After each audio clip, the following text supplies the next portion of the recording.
In the late 80s, I really wanted an MBK.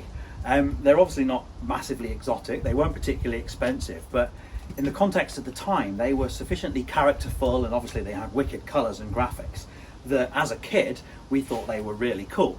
And I still do. This thing is a 1989 Aventure. Obviously anything French is cooler than the average rally Mustang that we had at that age. This one is pretty ratty, but it's fully roadworthy even after 32 years. And it's not going to take much to strip it down, clean it up, and obviously put a few signature upgrades on it to make this something really stunning. Obviously, as always, I'm going to do a restoration that's in keeping with the vibe of 1989. I'm not going to do a resto mod because I think a bike like this deserves better.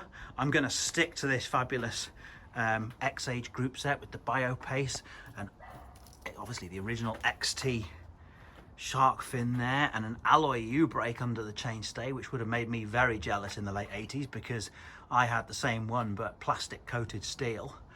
The frame, of course, is close up, very battered, but I'm going to do what I always do, which is try my best to restore and preserve the original colours and graphics rather than stripping down and doing any painting. That said, the handlebar is going to need repainting because it's in a right old state. But apart from aesthetic stuff, everything that's here runs. I'm going to put some nice new tyres on it and things like cable housings and so on. But otherwise, this bike is going to be transformed from something roadworthy into something really special. MBKs often came spec'd with these rear mech protectors, which you don't see much anymore. They were a very clever invention. What they meant was if you took an impact to the rear mech, instead of smashing the derailleur, which would cost a tenner to replace, the impact would be transferred directly into the frame, writing off the entire bike, meaning you'd have to bin it. Absolute genius. You do wonder why such things aren't made anymore. Apart from that one bit of silliness, there are some really lovely touches here. This gusseted head tube and down tube junction is a fabulous bit of reinforcement, perhaps a little unnecessary for the type of riding this bike was intended for, but it does live up to its name. Aventure is indeed an adventure bike. You can see it's got the buses for front and rear racks and mudguards, which a lot of bikes of this age didn't have, so you could mount all kinds of luggage to this thing. In fact, I am going to put a basket on this because the lady I've been commissioned to build it for is going to use it for lugging shopping around.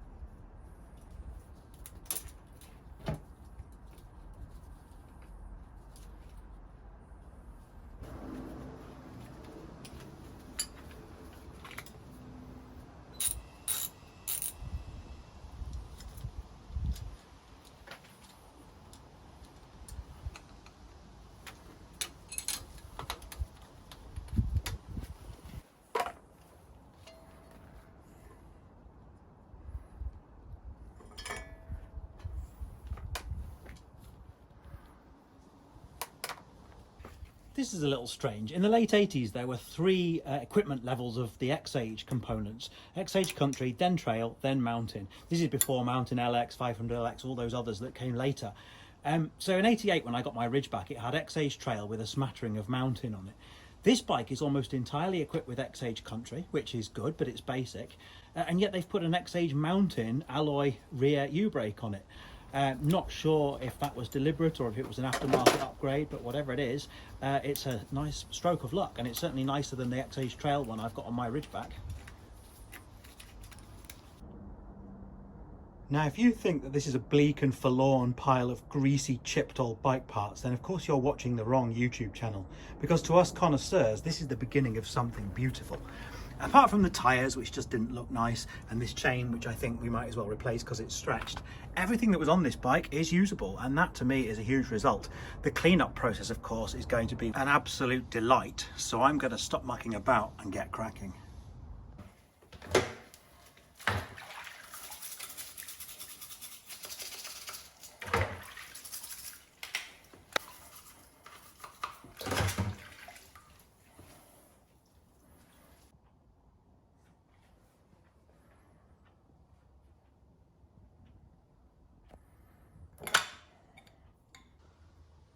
Even with the colour matching teacup, this stem unfortunately does have some sun fading on the top of it.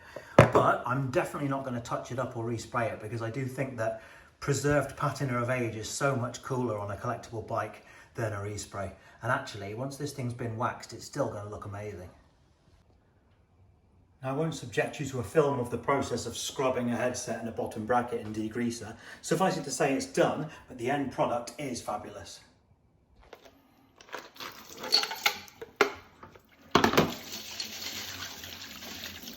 Easily another 30 years in these bits, I'd say.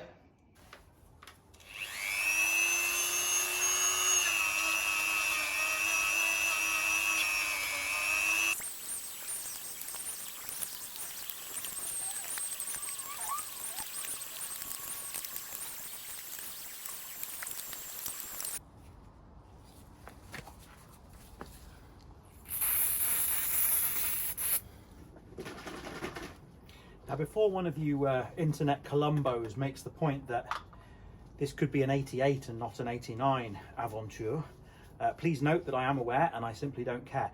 There is a frame number under here which I could use to date it if I could be bothered.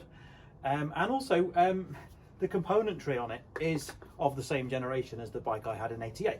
However, looking at the catalogue, it looks a bit more like the range that came out in 89. Anyway, that's not important. What is really interesting is that, considering this isn't one of the most common bikes in the world, by strange coincidence, right now as we speak, on the other side of the planet, in the southern hemisphere, one of the generals, one of the greatest ever to play the game, Gary's Projects, whose channel you must subscribe to if you don't already, is also restoring an MBK Aventure, which he got considerably more cheaply than this one. It's higher spec than this one, and he already appears to have struck it lucky because it looks like it's in good nick. So I urge you to watch his channel if you're not already, and let's see how our two MBKs stack up when they're both finished.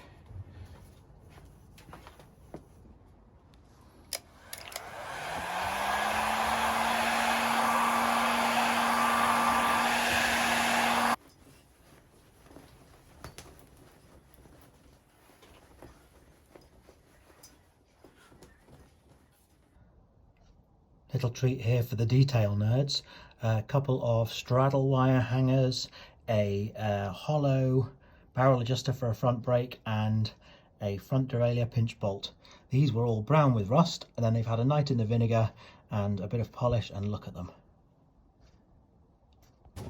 As most of you will know, I hate painting. It involves too much waiting around and it bores me. So what I'm about to do, please don't take as any kind of good example, because it's going to be lazy at best. However, I am quite proud of the preparation that I've done. I've got the work stand protected here with some plastic sheeting, which you can get from any diligent murderer or decorator. I've got some string threaded through the bar, secured with a screw, so that it will move freely and hopefully get a nice even coat. So let's see if this works.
An entirely appropriate French finishing touch, a Zefal bottle cage. I've tested this on a 1990 Chateau Petrus and it holds it perfectly.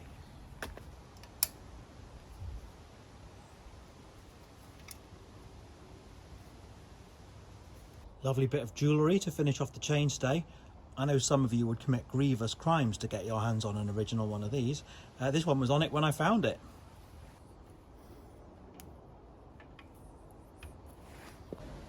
Right, we've got a really nice rolling chassis here, but I can't cable it up or finish it off for another 24 hours because hardcore yawnographic images that many viewers may find distressing, not least me, this thing has to wait until the paint has cured and then I have to clear coat it and I don't know, wet sand it, whatever it is you do.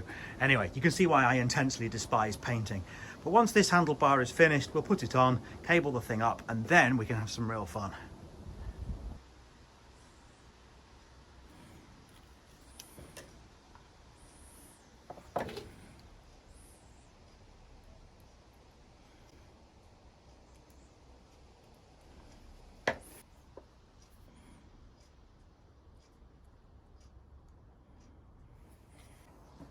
Right, it's been 48 hours and I'll grudgingly admit that this was worth it. It looks lovely now.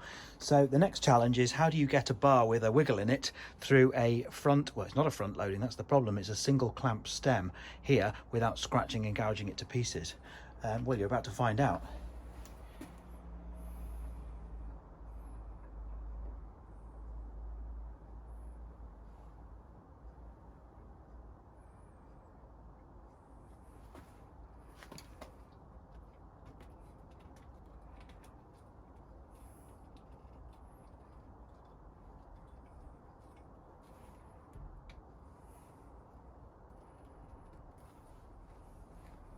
Not bad.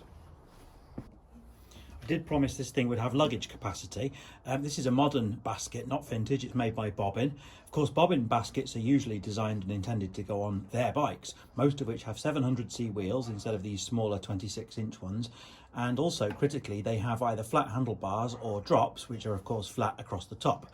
Unfortunately, the bars on this MBK are neither. They're a riser with a kink, as you've seen. So in order to fit these hooks onto the wiggle, I'm going to have to bend each hook outwards by about 45 degrees.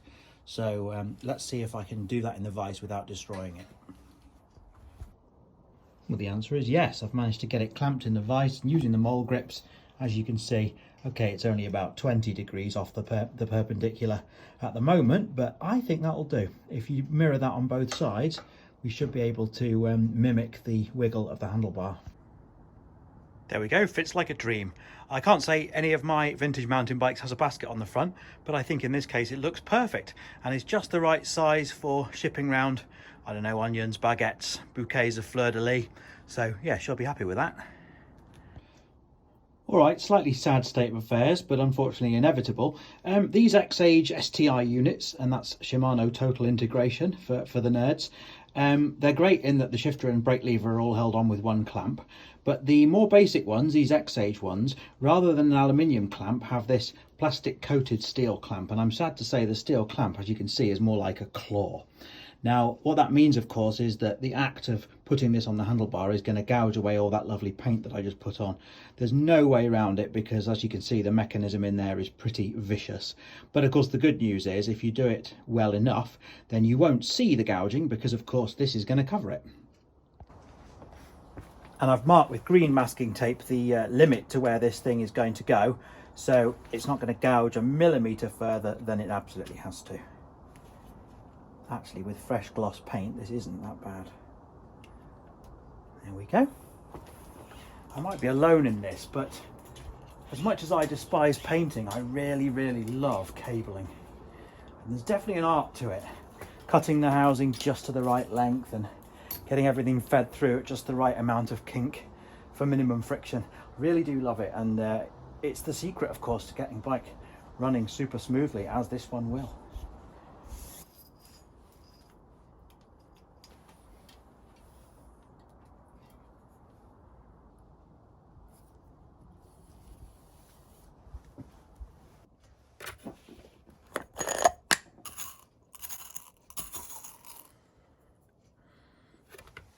The final cable cap to finish the build.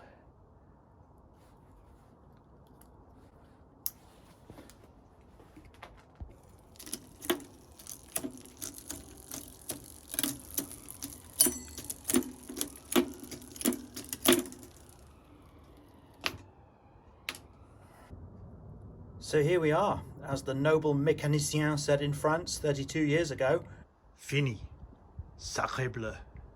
I absolutely loved building this. It's such a pretty bike, and also, needless to say, it runs like a thoroughbred. I'm really sad to see it go. Obviously, the person I built it for, its new owner, is the one that really matters, but I'd also love to know what you think of it, and also very curious to see how it compares to Gary's down in Melbourne when that's finished. In the meantime, stay tuned please, because obviously coming very soon on this channel we're going to find out where the free bike giveaway has gone. I have a charity partner lined up that's found a very good home for it, so stay tuned for that. And also some winter workshop updates. One or two of my really high-end vintage mountain bikes are going to get overhauled when the rain starts to fall. So see you soon.